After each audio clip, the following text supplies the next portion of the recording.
Un prix qu'on remet à tous les années, le prix Reconnaissance Métallo, à un ou une grande métallo. Je viens d'aller chercher André, je regarde André, puis je dis crème. Ça me fait longtemps qu'il milite, André, en santé et sécurité. Fait que j'ai demandé de monter sa scène.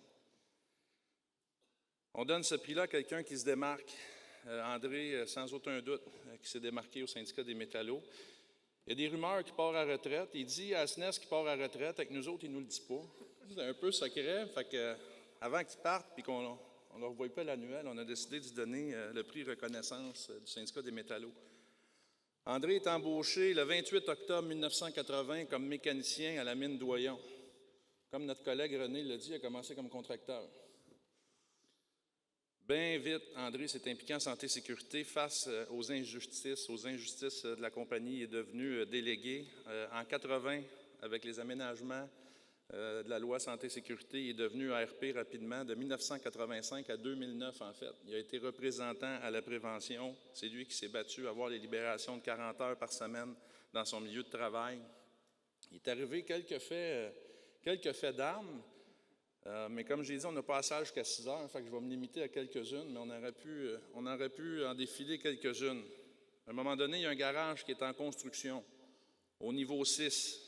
Puis André, comme représentant en prévention, il s'en va au niveau 6. Puis il se fait dire par la compagnie, non, tu n'as pas d'affaires ici, c'est la construction d'un garage, fait qu'on ne te donne pas accès. André a appelé l'inspecteur de la CSST à l'époque. L'inspecteur revient, puis la compagnie a dit non, on ne vous donne pas accès non plus à la mine. Pensez-vous qu'André s'est arrêté là? L'inspecteur est revenu avec la police et un mandat. C'est drôle, ils ont déroulé quasiment un tapis rouge en sortant de la cage au niveau 6. Ça, c'est André, ça. À un moment donné aussi, la compagnie fabriquait une usine il faisait du remblayage. Une usine de remblais de pâte. Puis à un moment donné, André va se mettre le nez dedans. Là, il y a un masque, mais il se met le nez dans pas mal d'affaires en santé et sécurité. Puis André se fait dire par la compagnie, tu n'as pas d'affaires ici, c'est un chantier de construction. C'est régi par le CCQ. Mais il est parti. Il est allé s'informer. Le chantier n'était pas enregistré comme à CCQ comme étant un vrai chantier de construction. Encore là, qu'est-ce que ça a fait? Ça a fait avancer la santé et sécurité. André n'a jamais refusé de représenter un travailleur victime d'une lésion professionnelle. Pas juste dans son milieu de travail, syndiqué ou non. En Abitibi, André, c'est une légende. La légende du Nord. La légende en santé et sécurité. André, je ne sais pas si tu vas partir à la retraite ou pas, c'est des rumeurs. Mais ce que tu as fait, pas juste pour ton monde à la mine, pas juste pour ton monde dans ta région, dans notre région, je peux te dire, dans notre région, en Abitibi-Témiscamingue, tu l'as fait pour l'ensemble du mouvement ouvrier, jusqu'à mettre ta job en jeu. Mettre ta job en jeu. En 2016, André, qui siège sur différents comités de la SNES, à un moment donné, dévoile de l'information pour protéger la santé et la sécurité de ses confrères et de ses consoeurs de travail. La compagnie le discipline de façon indéterminée. Un congédiement était dans l'air. On a fait des représentations. Je me souviens, à l'époque, j'étais adjoint à Alain. On a fait des représentations assez élevées. Le président de la FTQ là-dedans, la SNES. À un moment donné, on a dit non.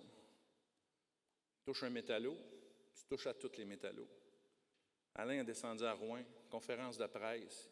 Il y avait toutes sortes de banderoles, toutes sortes de syndicats qui étaient là, pas juste pour défendre un métallo, pour défendre un fervent défenseur de la santé, de la sécurité de l'ensemble des travailleurs du Québec. André, me fait plaisir aujourd'hui de te remettre le prix reconnaissance 2021 du syndicat des métallos. Je vais te demander si tu veux t'adresser.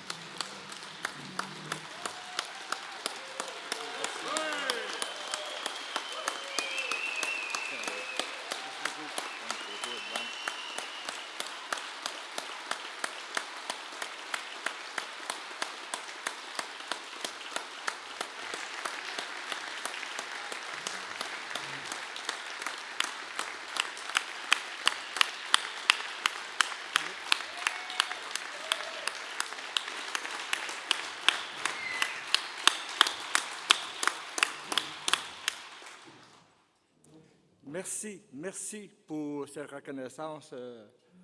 Merci beaucoup. Je ne l'ai pas faite pour voir les reconnaissances, je l'ai faite pour le bien de nos membres, des non-membres. Ça, c'est important. Je vous le dis, là, On a eu beaucoup d'angoisse avec la pandémie. On a eu des problèmes psychologiques. On a vu toutes sortes d'affaires. Mais on était là. On était présents. On a fait la job. On défend nos travailleurs. On défend même les travailleurs non syndiqués. Moi, le message que vous dire aujourd'hui, c'est vrai, c'est de l'ouvrage. C'est vrai, ça prend du courage. Mais c'est valorisant. Quand vous voyez les travailleurs sortir, qui ont eu gain de cause dans leur cause, ils ont, je ne sais pas moi, si on a la CSST, ils ont un plan de réadaptation qu'on a été chercher le maximum pour ce travailleur-là.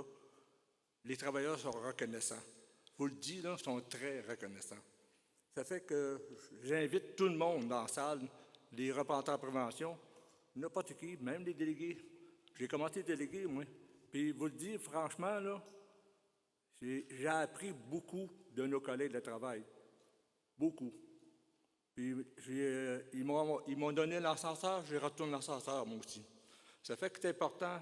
Gardez la foi, gardez surtout l'unité, puis gardez aussi la défense de vos travailleurs, très important. Ça fait merci beaucoup.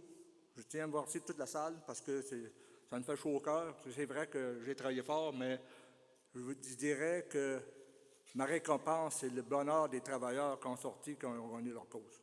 Merci.